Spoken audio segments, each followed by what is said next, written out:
मैं जीतबहादुर सिंह, जीव विज्ञान प्रवक्ता, पनियरा इंटर कॉलेज पनियरा बाजार महाराजगंज। आज आप लोगों को कक्षा 10 के विज्ञान विषय के जीव विज्ञान भाग से हम श्वसन तंत्र के विषय में अध्ययन करवाने जा रहे हैं। प्रिय छात्रों, यह जो श्वसन तंत्र होता है मनुष्य के शरीर में एक सिस्टम की तरह कार्य करता है, जो जैव प्रक्रम के अंतर्गत आने वाला एक पार्ट होता है। यह श्वसन तंत्र जो है, जिसे हम इंग्लिश में रिस्पायरेटरी सिस्टम कहते हैं, इस रिस्पायरेटरी सिस्टम श्वसन तंत्र के अंतर्गत हम आपको अध्ययन करवाने जा रहे हैं। इस सबसे पहले इसमें हम आपको श्वसन की परिभाषा बताएंगे। अर्थात प्रिय बच्चों, जब हम वायुमंडल से ऑक्सीजन को लेते हैं, उसके फलस्वरूप पुनः हम कार्बन डाइऑक्साइड को वायुमंडल में छोड़ते हैं, जिसके फलस्वरूप ऊर्जा निकलती है, जिसे हम श्वसन कहते हैं। अर्थात सिंपल सी परिभाषा आप ले सकते हैं कि ऑक्सीजन को लेने तथा कार्बन डाइऑक्साइड को छोड़ने के फलस्वरूप जो ऊर्जा मुक्त होती है, उसे हम श्वसन कहते हैं। प्रिय बच्चों, ये श्वसन जो होता है, ये दो प्रकार का होता है, जिसे हम ऑक्सी श्वसन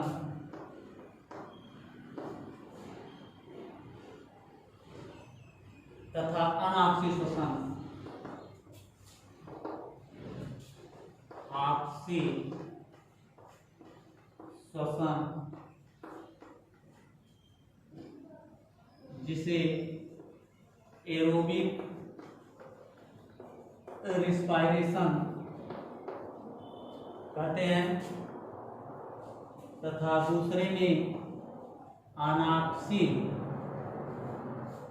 श्वसन जिसे एनाएरोबिक रेस्पायरेशन कहते हैं। ये श्वसन दो प्रकार का होता है। जैसा कि हमने बताया आपको कि ऑक्सीजन को लेने तथा कार्बन डाइऑक्साइड को छोड़ने के फलस्वरूप जब ऊर्जा मुक्त होती है, जिसे हम श्वसन कहते हैं। ये श्वसन दो प्रकार का होता है, जिसे हम ऑक्सी श्वसन तथा अनॉक्सी श्वसन कहते हैं। ये ऑक्सी श्वसन जो होता है, यह उच्च कोटि के कशेरुकी तथा अकशेरुकी में पाया जाता है। जैसा कि हम आपको यहाँ फिगर दिखाए हैं कि ये मनुष्य के श्वसन तंत्र हैं। इस श्वसन तंत्र में जो यहाँ नोज दिखाई दे रहा है, ये नोज हमारे चेहरे पर जो दो छिद्र होते हैं, जो दाएं एवं बाएं भागों में विभक्त होते हैं, इसी को हम नोज कहते हैं, नाक कहते हैं। और दोनों छिद्रों के बीच ये हेयर्स पाए जाते हैं, जिसे नोज हेयर या नासा तंतु कहते हैं। उस नासा तंतु जिस कैविटी से जुड़ी होती है, उस कैविटी को ही नेजल कैविटी कहते हैं।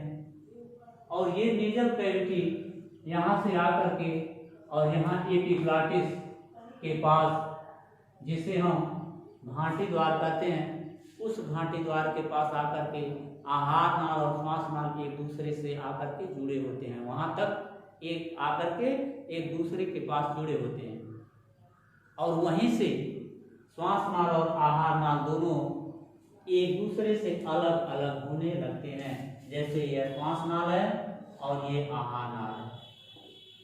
श्वास नाल में सी के आकार के ऐसे वलय पाए जाते हैं, जिन्हें हम सी शेप्ड रिंग कहते हैं।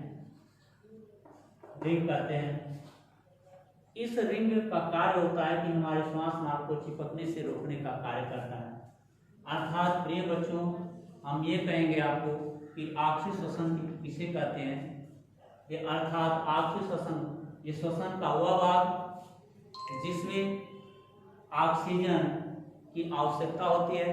अर्थात इस प्रकार के श्वसन में उच्च कोटि के कशेरुकीय तथा अकशेरुकीय प्राणियों में होता है, और ये प्राणी बिना ऑक्सीजन के ऊर्जा का उत्पादन नहीं कर पाएंगे, और जब ऊर्जा का उत्पादन नहीं कर पाएंगे तो इसलिए ऐसे प्राणियों को ही हम ऑक्सी श्वसन के अंतर्गत अध्ययन करते हैं।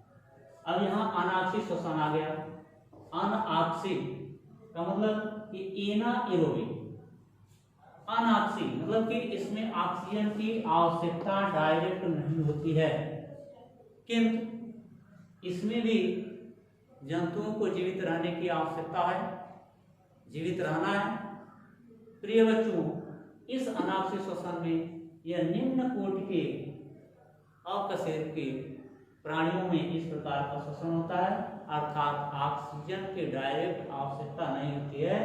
जैसे ये ऑक्सीजन अपनी निम्न कोटि के जंतु जैसे बैक्टीरिया इत्यादि, बैक्टीरिया इत्यादि ये अपनी त्वचा द्वारा लैक्टिक अम्ल का फॉर्मेशन कर लेते हैं, और जब लैक्टिक अम्ल का फॉर्मेशन कर लेते हैं तो इनको लैक्टोज मिल जाता है। और लैक्टोज हम जानते हैं कि लैक्टोज एक डाइसैकराइड है, अर्थात जो स्वाद में हल्का मीठा होता है। और जब डाइसैकराइड हो जाता है, डाइसैकराइड हो जाता है, तो हम देखते हैं कि डाइसैकराइड ये कार्बोहाइड्रेट्स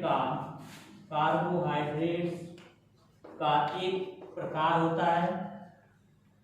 इसलिए जब हम कार्बोहाइड्रेट पे आते हैं तो कार्बोहाइड्रेट हम जानते हैं कि यह एक प्रकार की ऊर्जा है जो carbon plus hydrogen plus oxygen से मिलकर बना होता है, जिसका सामान्य सूत्र CnH2nOn होता है, जिसमें कार्बन हाइड्रोजन तथा ऑक्सीजन का अनुपात 1:2:1 अनुपात में होता है।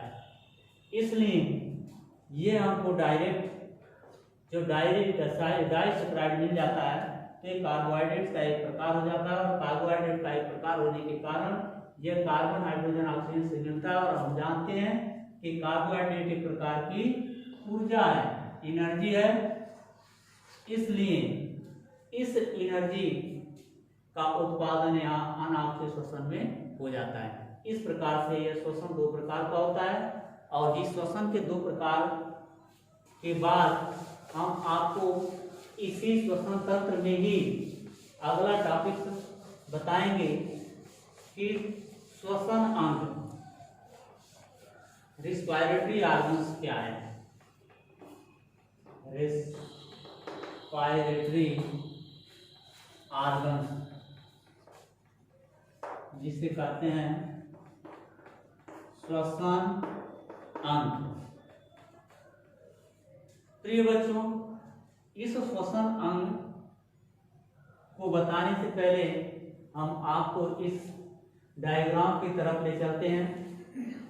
और इस डायग्राम में जैसा कि हमने पहले बताया है कि श्वसन अंग का पहला पार्ट नोज है, जिसे हम कहते हैं नाक, जिसके विषय में अभी अभी हमने बताया है कि चेहरे के ऊपर एक उभरा हुआ पार्ट दिखाई देता है जिसे हम नोज या नाक कहते हैं। इसमें दो छिद्र होते हैं जिसे हम नेजल कैविटी कहते हैं, और उस छिद्र में पतले पतले रोम पाए जाते हैं जिसे नोज हेयर्स कहते हैं। और यह जो नाक के छिद्र होते हैं वह एपिग्लॉटिस के पास आकर के, यहाँ घाटी द्वार के पास आकर के आहार नाल और श्वास नाल को ढकने का कार्य करते हैं। उसके बाद वहाँ से यह श्वास नाल दूसरे पार्ट में आ जाता है। इसको हम एपिग्लॉटिस, जिसे घाटी द्वार कहते हैं इस घाटी द्वार के बाद ये श्वसन अंग का तीसरा पार्ट आता है जिसे श्वास नाल या ट्रैकिया कहते हैं। श्वास नाल या ट्रैकिया कहते हैं। जो यह ट्रैकिया होती है वह आपको यहाँ दिखाया जा रहा है कि यही पार्ट श्वास नाल है और यही पार्ट जो दिखाई दे रहा है यही आपका श्वास नाल होता है जिसे हम ट्रैकिया कहते हैं। यहाँ हम एक डायग्राम श्वास नाल का बना दे रहे हैं स्पष्ट। यही श्वास नाल है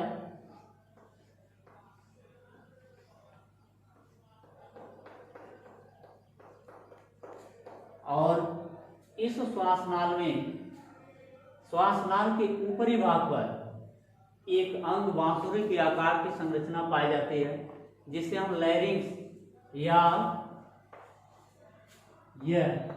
जिसे हम लैरिंक्स या कंठ द्वार कंठ कह सकते हैं। ये लैरिंक्स होता है जहाँ से हमारी आवाज निकलती है।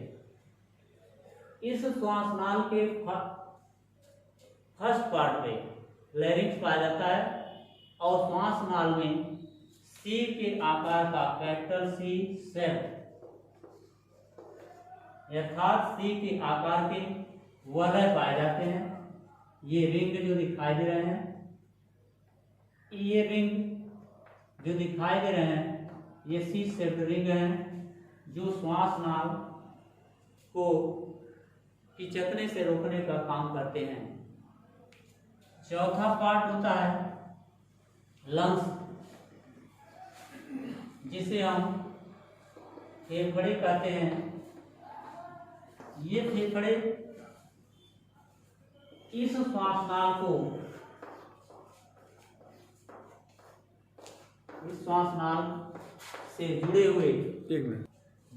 हाँ तो यह जो है फेफड़े हैं जो यहाँ आपको दिखाई दे रहे हैं ये दो होते हैं जो दाएं एवं बाएं भागों में विभक्त होते हैं और इन फेफड़ों के चारों तरफ ऐसे एक फुफ्फुस आवरण होता है जिसे हम कह सकते हैं इंग्लिश में पेराइटल फ्लोरा फ्लोरा जिसे कहते हैं फुफ्फुस आवरण। फुफ्फुस आवरण इस फुफ्फुस आवरण का कार्य होता है कि दोनों फेफड़ों को ढके रखने का कार्य अर्थात ये दोनों फेफड़े सुरक्षित ढके रहें और इन फेफड़ों के दोनों फेफड़ों के अंदर और इस फुफ्फुस आवरण से घिरे हुए एक चिपचिपे तरल द्रव भरे होते हैं जिसे प्लूरल फ्लूइड कहते हैं। प्लूरल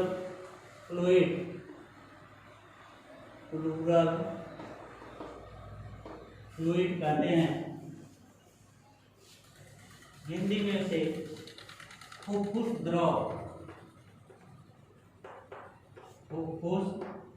द्रव कहते हैं जो इन दोनों फेफड़ों के बीच में भरे होते हैं और इन दोनों फेफड़ों को रगड़ से बचाने का कार्य करते हैं और यही द्रव जिसे हम प्लूरल फ्लूइड या फुफ्फुस द्रव कहते हैं ये इन दोनों फेफड़ों को रगड़ होने से बचाता है।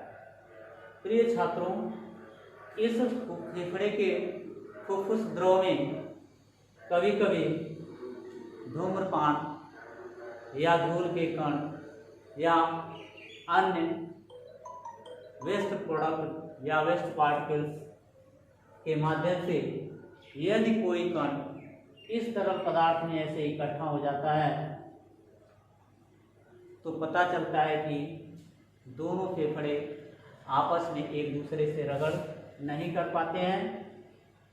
जैसा कि यहाँ आपको दिखाया गया है एल्वियोलर कोशिकाएं हैं ये ट्रैकिया है, ये हाइलम नाभिका है, और ये राइट लंग्स और ये लेफ्ट लंग्स हैं, और जो लेफ्ट प्राइमरी ब्रांकस से जुड़े हुए होते हैं और ये राइट ब्रांकस से जुड़े हुए होते हैं। और यही तरल यहाँ यही धूल के कण या अन्य वेस्ट प्रोडक्ट या धूम्रपान धुएं के पार्टिकल्स इस तरल में आकर के इकट्ठा हो जाते हैं, तो ये दोनों फेफड़े आपस में रगड़ नहीं कर पाते हैं और पता चलता है कि जो सीने में दर्द होना प्रारंभ हो जाता है। ऐसी स्थिति में ये एक बीमारी हो जाती है जिसे हम कहते हैं प्लूरिसी, जिसे कहते हैं प्लूरिसी, अर्थात फुफ्फुस आवरण